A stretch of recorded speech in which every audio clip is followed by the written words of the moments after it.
And I want to show you this place. You're going to love this place. If you don't buy this, you're a fool. We have card entry. We have mirrors up on the wall. Can you smell the cigarette smoke? That's a bonus. No extra charge for that. Come on into your new home. You're going to love this. Why don't we start out by just taking an overall panoramic view of this expansive room. As you can see, the color on the wall is a sort of dull yellowish gray. Well, the parts where the paint is still attached to the walls, that is. We'll get to that in a second. Yeah. We have a lot of buyers interested in this property, so I don't want this to let it slip through your grasp. Okay. As you can see, there's state-of-the-art security. Not one, but two sets of locks, including the key pass, the card. As you can see, this is a no smoking room, so that smell that you smelled out in the hall doesn't make its way into this place. Let me walk you down the hall here. Okay, that's all. That's the entire walk. This is artificial wood, probably plaster of Paris made in China. And this is a little cubby hole in case you have one of those days where you come home from work and you just don't want to face the world. You take a few screws off, you climb in. It's a nice little escape. We have a huge flat screen plasma television, again state of the art. We're still working on how to actually set it up so the cords don't show. But this little baby, this will keep you company on those long winter nights here in Montreal. Lots of space in the three drawers, providing you have approximately 3 drawers worth of wardrobe. And talk about closet space. I mean, you could probably, I'm saying maybe 10, 12 garments you could probably hang up there. And it's good and sturdy. Well, it's white. Fully painted wall. No chips or cracks. A few smudges here and there, but it just gives it that lived-in look. Okay, walking down the other hall. Okay, we're here. This is the, I think, one of the highlights of the Art Deco, Greco-Roman,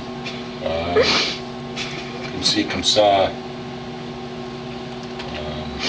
style, where a lot of places would, they go to all the trouble of fixing these nail holes and replastering here, but why waste that? Pass the savings on to the customer by just leaving it like that. That way you don't have to charge extra for the room rent in order to pass the savings on to the customer. And I think this is very attractive. We were trying to get a longer cord so there'd be actually more coiling, because it is Montreal. It's a very artistic city, and you can make little balloon animal kind of things out of that if you wanted to. You can see that.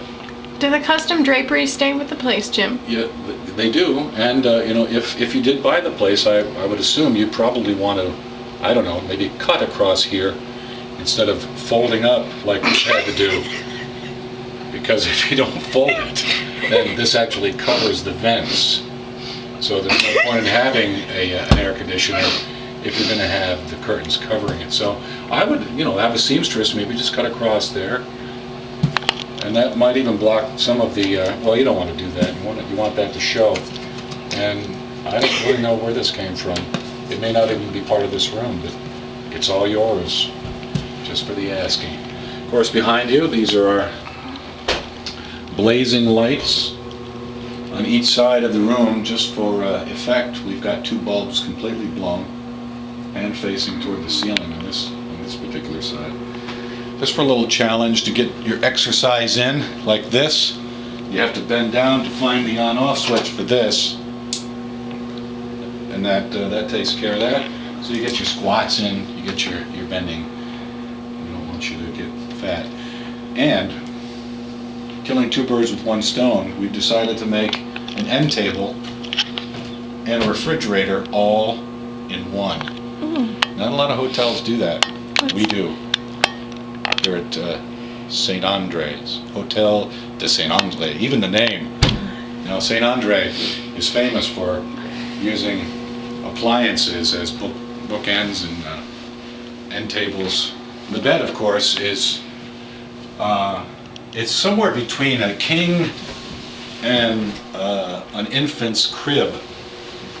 I'm not exactly sure what the exact dimensions are of it, but it comes with the room. You get to keep it. Laundry, of course, is your responsibility. So if you want to kill the little critters that are probably living in this mattress, you're probably going to have to do that on your own. This chair, it's somewhere out of the 1950s, but it's still in good shape. It's very solid. It's a good place to put things down. I wouldn't sit in it, but good thing for storage, extra storage right there. Of course, that end table doesn't really match the refrigerator, but we didn't see any need to put two refrigerators in a room this size. So. And then I understand there's also a master bath. There's a master bath to go with this master suite. I didn't want you to forget the computer work area, of course. You could sit here, you could write, you could, I don't know, if you had a laptop, you could use the laptop here. There seems to be no internet access, but you could probably have an electrician in to work that out. And put a picture here, pictures of your family, so you can pretend like you're with your family as you sit at this little comfy little nook. We like to call it the comfy nook. And it's a good solid piece of Formica. Now, the master bath. The tiling was done by, well, Workshop for the Blind. We had a bunch of people in who ordinarily don't get to do tiling, so we let them have it. We gave them the tiles and a bunch of glue and grout and let them go to town. And this is what they came up with.